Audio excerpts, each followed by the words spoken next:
Buenas tardes, mi nombre es Johan Alexis Molina Chacón y yo les vengo a presentar mi sustentación del curso de Estadística Inferencial. Listo, como pueden ver acá, este es el ensayo que yo realicé. Aquí tenemos la introducción, la cual dice que en este ensayo se tratarán los temas vistos durante el momento 2, efectivamente en el curso de Estadística Inferencial. ¿Cuáles son estos temas? Tenemos que estos temas son tamaño óptimo de la muestra, prueba de hipótesis para una población, muestras grandes, prueba de hipótesis para dos poblaciones, muestras pequeñas, intervalos de confianza para una población e intervalos de confianza para dos poblaciones. Listo. Empezamos con tamaño óptimo de la muestra. ¿Qué es el tamaño óptimo de la muestra? Para determinar el tamaño óptimo, para determinar el tamaño de una muestra, se deberán tener en cuenta varios aspectos, como lo son el error muestral, la varianza poblacional. Entonces tenemos que, ¿qué es el error muestral? Este siempre se incluye porque no se representa al seleccionar elementos de un estilo. Más sin embargo, la naturaleza del estudio, de lo que investiguemos, determinará hasta qué punto se puede aceptar. Tenemos el muestreo finito e infinito. El finito hace referencia a cuando la población es finita, es decir, esta se compone de números limitados y pues obviamente que es computable. Un ejemplo, el número de jugadores de un equipo de fútbol. En la población finita tenemos esta fórmula en la que n mayúscula significa tamaño de la población, la z nivel de confianza, la p probabilidad de éxito o proporción esperada, la q probabilidad de fracaso y la e significa la precisión. Ya aquí tenemos un ejemplo eh, que dice, ¿a cuántas familias tendríamos que estudiar para conocer la preferencia del mercado en cuanto a las marcas de champú para bebé? Si se conoce que el número de familias con bebés en el sector de interés es de 15.000, aquí nos dan una seguridad del 95% y una precisión del 3%. Nuestra proporción esperada o probabilidad de éxito nos dice que asumamos que puede ser próxima al 5%.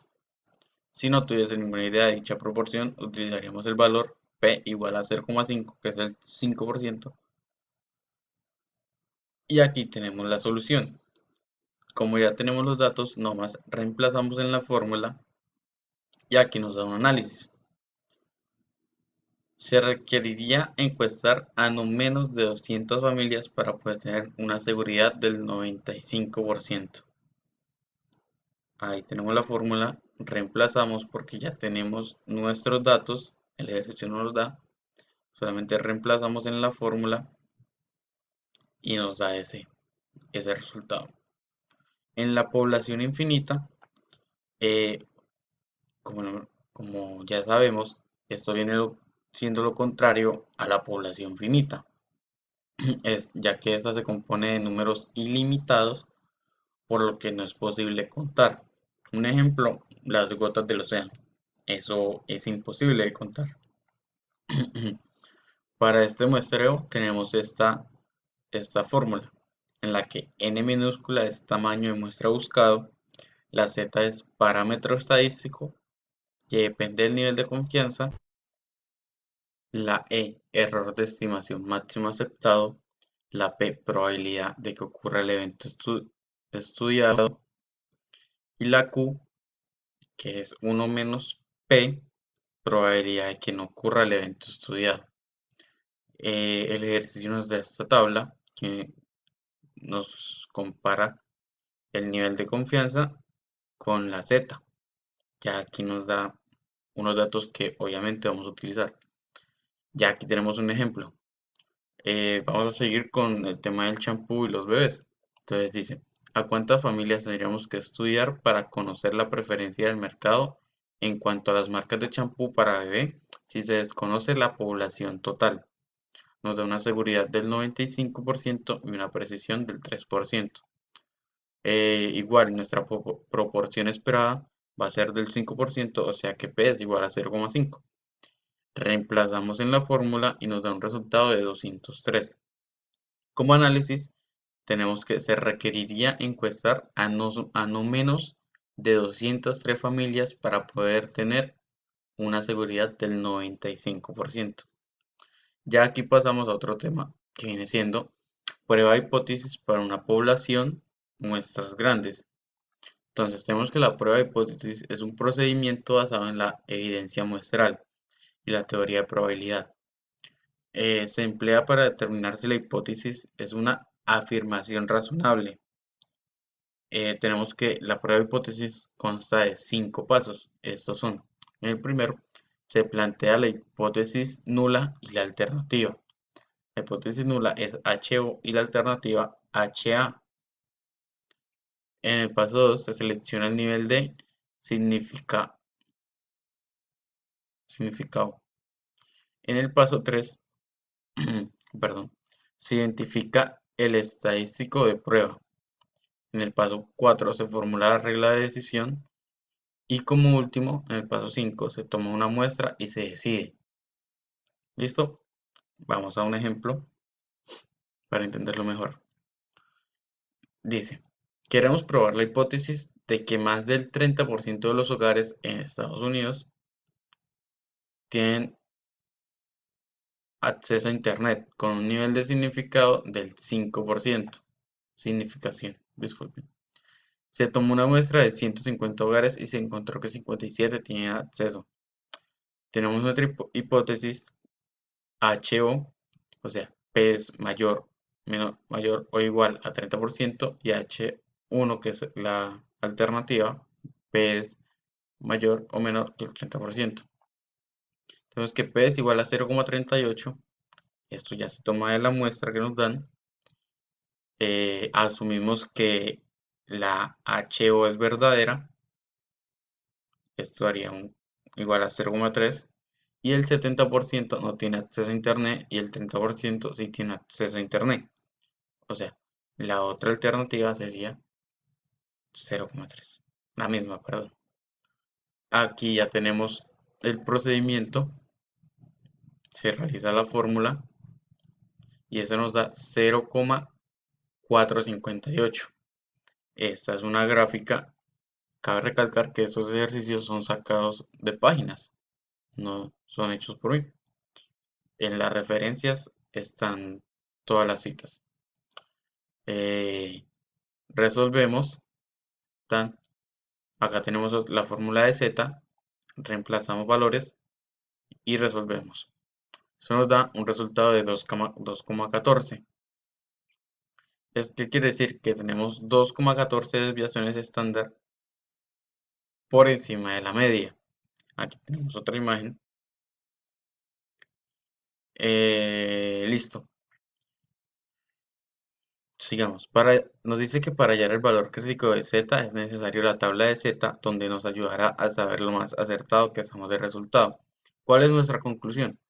Nuestro valor de z es 2,14 y tomando en cuenta nuestros valores, la probabilidad es menor al 5%, por lo que tenemos que rechazar HO con un nivel de significación del 5%. Esa es la conclusión que nos da el ejercicio. Pasamos ahora a la prueba de hipótesis para dos poblaciones muestras pequeñas. Aquí ya empezamos de una vez con el ejemplo. ¿Qué nos dice el ejemplo? La emisión promedio de todos los motores con un nuevo diseño tiene que estar por debajo de 20 ppm. Para que el diseño cumpla con los nuevos requerimientos sobre emisiones, se fabrican 10 motores con fines de prueba y se mide el nivel de emisiones de cada uno. Los datos de emisiones son, aquí los pueden ver, el dato de emisión de cada motor. Entonces nos pregunta, ¿existe suficiente evidencia basada en los datos para concluir que este tipo de motor cumple con el nuevo estándar? Y nos dice que supongamos que estás dispuesto a tomar el riesgo de error de tipo 1 con una probabilidad de 0,01. Acá nos dice hallar la media y la desviación estándar. Entonces tenemos que la media es 17,17 y la desviación estándar es 2,98. Determinar muestra, hipótesis nula y alternativa. Entonces tenemos que nuestra nula es igual a 20 ppm, o sea, no cumplimos con el estándar, y la alternativa es menor que 20 ppm, si cumplimos con el estándar. Suponemos que la nula es verdadera, rechazar la nula. Hacemos esto, esto nos da menor que 1%, y la probabilidad es menor que sea un error de tipo 1. ¿Listo? Acá nos dice qué tipo de distribución vamos a usar. Ya como tenemos pocos datos, utilizaremos la distribución T. Acá tenemos la fórmula, reemplazamos, resolvemos y nos da 3. Aquí tenemos su gráfica y el ejercicio nos da esta conclusión. A este dar un valor de menos 3, es decir, que esté en menor al 1%, se puede rechazar la hipótesis nula sin ningún problema. ¿Esto qué quiere decir? Que la hipótesis alternativa es la adecuada, por lo que se puede concluir que se está cumpliendo con los requisitos requeridos, o sea, ser menor a 20 ppm. Listo. Como próximo tema tenemos intervalos de confianza para una población, muestras grandes. Acá nos explican un poco qué es el intervalo de confianza. Es un conjunto de valores formado a partir de una muestra de datos, de forma que exista la posibilidad de que el parámetro poblacional ocurra dentro de dicho conjunto con una probabilidad específica. Esta probabilidad recibe el nombre de nivel de confianza. Aquí está citado. Y vamos con un ejemplo. Una empresa de investigación llevó a cabo una encuesta para determinar la cantidad media que los fumadores gastan en cigarrillos durante una semana. La empresa encontró que la distribución de cantidades gastadas por semana tendría que seguir la distribución normal, con una desviación estándar de 5. Una muestra de 49 fumadores reveló que el promedio era de 20. Listo, entonces nos piden. Con el nivel de confianza de 95%, determine el intervalo de confianza para U. Para determinar el intervalo de confianza utilizaremos esta fórmula. Eso significa que la media poblacional con un nivel de confianza del 95% se encontrará en el intervalo dado por, tenemos esta fórmula, nos va a dar dos resultados, ya que dice más o menos, nos da dos resultados. Reemplazamos y nos da 20 más o menos 1,3916. Ya teniendo este resultado, lo que hacemos es separarlo. Como ya sabemos, nosotros va a dar dos resultados, entonces en uno restamos y da 18,6084 y en el otro sumamos y da 21,3916. Pasamos a intervalos de confianza para dos poblaciones, muestras pequeñas. De una vez con el ejemplo. El propietario de Brighton Earth Farm desea calcular la cantidad media de huevos que pone cada gallina. Una muestra de 20 gallinas indica que ponen un promedio de 20 huevos al mes, con una desviación estándar de 2 huevos al mes. Nos dice que cuál es el valor T para un intervalo de confianza de 95% y nos da esta tabla. Con el 95% de confianza y n-1 es igual a 20 y n-1 es igual a 20 menos 1, nos da 19 grados de libertad. Entonces, T es igual a 2,093 según la tabla. Aquí vemos 95% y aquí 19.